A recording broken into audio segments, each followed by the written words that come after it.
Dawson Rider Wiki. Hey YouTube, Dawson Rider here with my return of Kamen Rider Ex-Aid reviews. Guess who's back?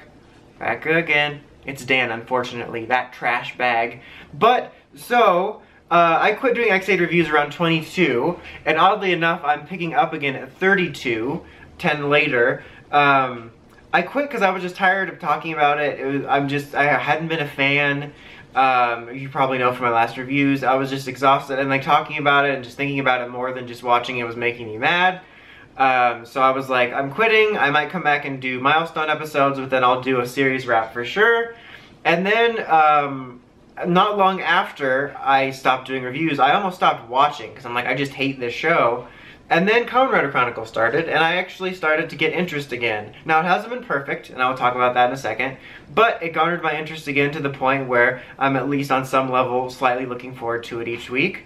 So, and I've been thinking about doing a returns thing for weeks now. I thought about doing it back when Dan came back, because I thought it'd be a funny timing, but like every time I wanted to do it that week, like the next episode looked like a better place, because I wanted to have sort of a cohesive chunk to talk about in terms of like not having from when I left off into the middle of a two-parter. And this was the introduction of Chronos, and I sort of feel is leading us off into the next stage of the arc, and it felt right. And I didn't even realize it was even 10 episodes. So basically this review is going to be a little bit different. I'll probably return to weekly reviews after this, except for if stuff happens like with Q-Ranger this week where I have to double up because of scheduling. But I'm basically just not going to do like a meticulous 30-minute interview with Dan's actor. Why are you trash? No, I don't know why I was writing. Anyway, where I go over every episode, I'm just going to kind of do a blanket overview of my thoughts from when I left off until now. Probably with a little bit more focus on the last episode as I get to the end of my little blurb, because it's more fresh in my mind. But so yeah, that's a thing. So I left off, I think either the episode I last reviewed was when Dan died or right before he died, and I was very happy about it.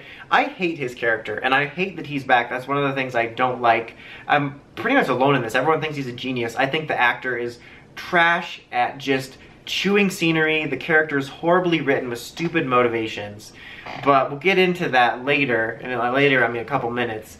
But so I was happy to see him go, and then after that was like the debut of Maximum Mighty, and I'm not a fan of that form. I really don't like it. Side note, I think it's funny, there was multiple people I got either comments or messages from that thought I stopped watching Ex-Aid because of the designs, which actually isn't true, because I actually like the designs of Ex-Aid. I think they work very well. There's some, like Maximum Mighty, that I don't like, but for the most part, I actually really like them.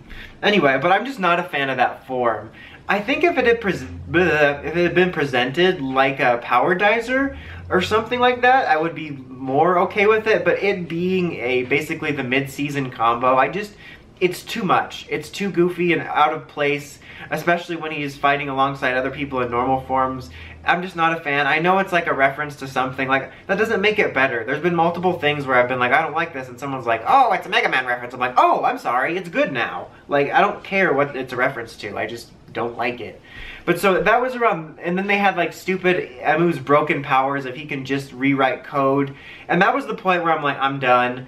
I'm just gonna stop watching, and then maybe like in a couple years or a year I'll just finish it out when there's less like undeserved hype about the series. And then I was like, oh, Kamen Rider Chronicles starting the next episode. Let's watch that, just see what it's like. And it was actually good. Definitely some iffy parts from here on out, but Ex-Aid has been pretty good since Kamen Rider Chronicles started.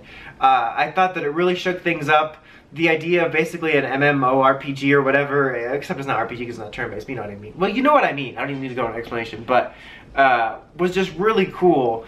And like having the players, and unfortunately it looks like they're still alive, which that sounds really bad, but it's just such a half measure. And part of what drew me into Kamen Rider Chronicle, not like I just love the death, but it's just, it made it interesting and like high stakes and kind of a dark twist on stuff we're familiar with, kind of in a very like much like worse writing way, but kind of like Black Mirror in a way. It reminded me of that feeling of taking something like a fantasy of like, what if there was a video game where it was like that, but instead of it being fake, you actually died. And I thought that really added some stakes to it, both for the writers and for the people playing that were civilians. And it also was funny because like the civilians were annoying me as they were attacking the writers, because it reminded me of when you're fighting a boss battle and like they send out minions you fought throughout the game and you're trying to finish the boss battle, but like the minions keep attacking you, and I hate that because I get really impatient. I'm one of those people, I'm too impatient to take out the minions,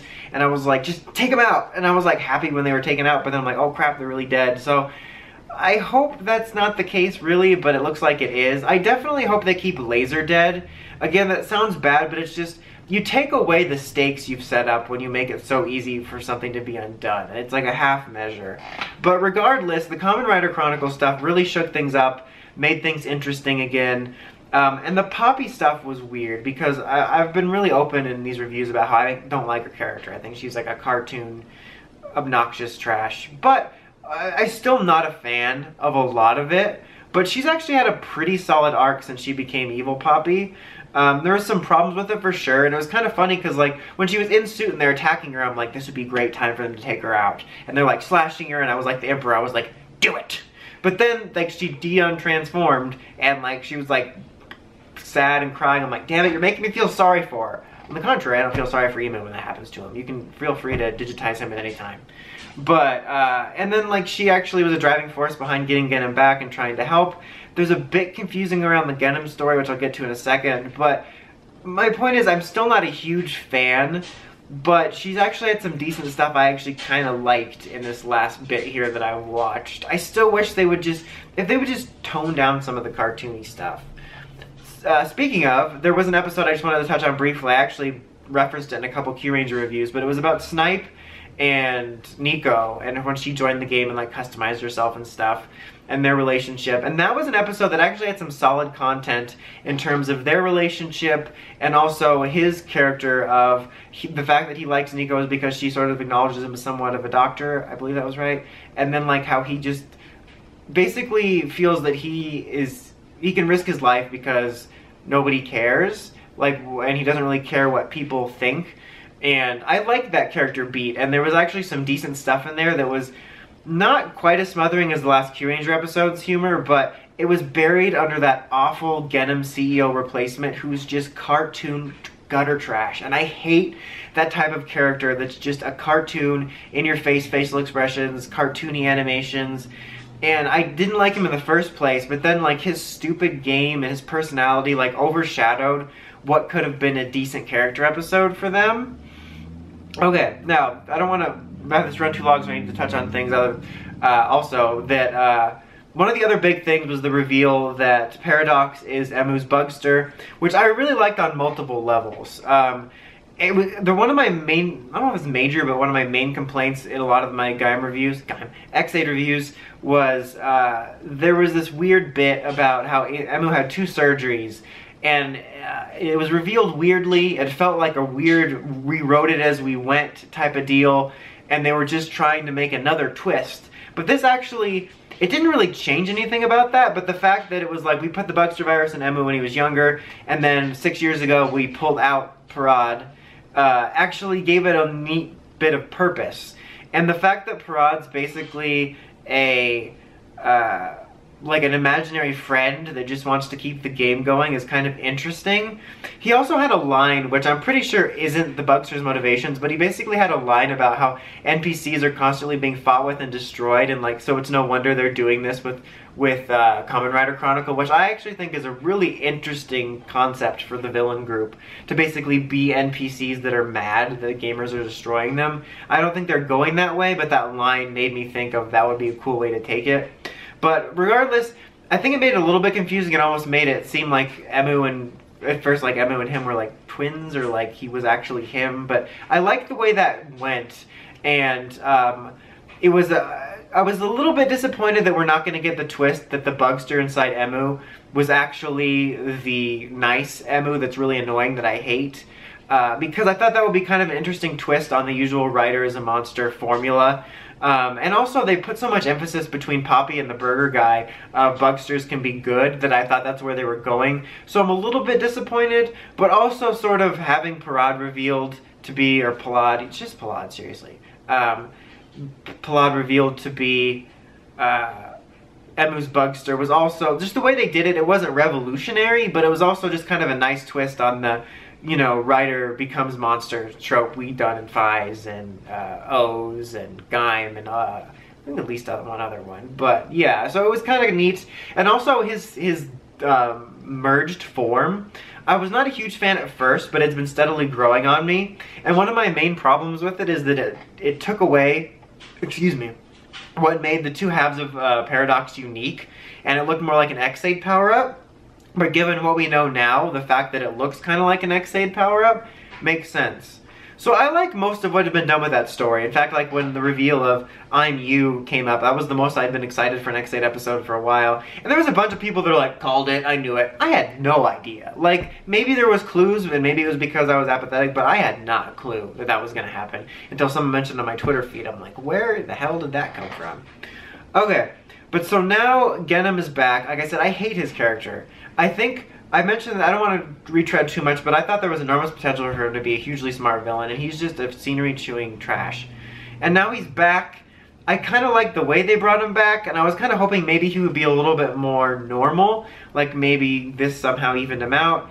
And then I'm still confused about what they were going for with the episode with her. Basically, with Poppy, because it was revealed she's the Bugster that was created from his mother, and they made it seem like, oh, he created all this to save the people, and to save his parents or something, and like, isn't that right? And then he's like, no, I'm just the game master, I'm Tokanzu trash, and then like she saved him because she sees him as his father, and then she's a representation of his mother, and I was just confused about whether there's any part of Genom that has a character to him that did have any sort of motivations surrounding the Bugster virus and Kamen Rider Chronicle outside of his stupid game master crap.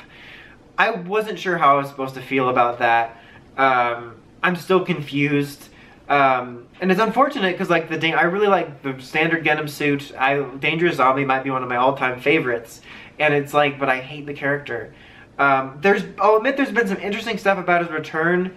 I'm hoping that there's more to it than him just being around calling himself Neo Dan Kuroto and being obnoxious. I do find it kind of amusing that he's sharing space with Poppy in that room.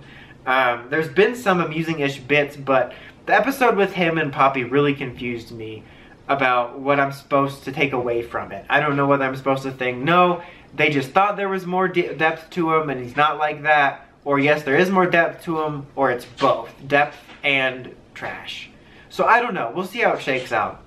And so in this episode, it was revealed Kamen Rider Chronos, who's basically like a Genom Ex-Aid green repaint with trench coaty stuff and horns, which I actually really like it. Like when I first saw it, I'm like, oh, that's kind of a disappointment. But seeing it in person, the way it kind of shines and stuff, I actually dig it. But so it's Dan's dad, which was a popular theory. The two most popular theories was that it was him, or it was Dan himself, or some people thought it might be Emu somehow, or his Bugster back before we knew it was Plod.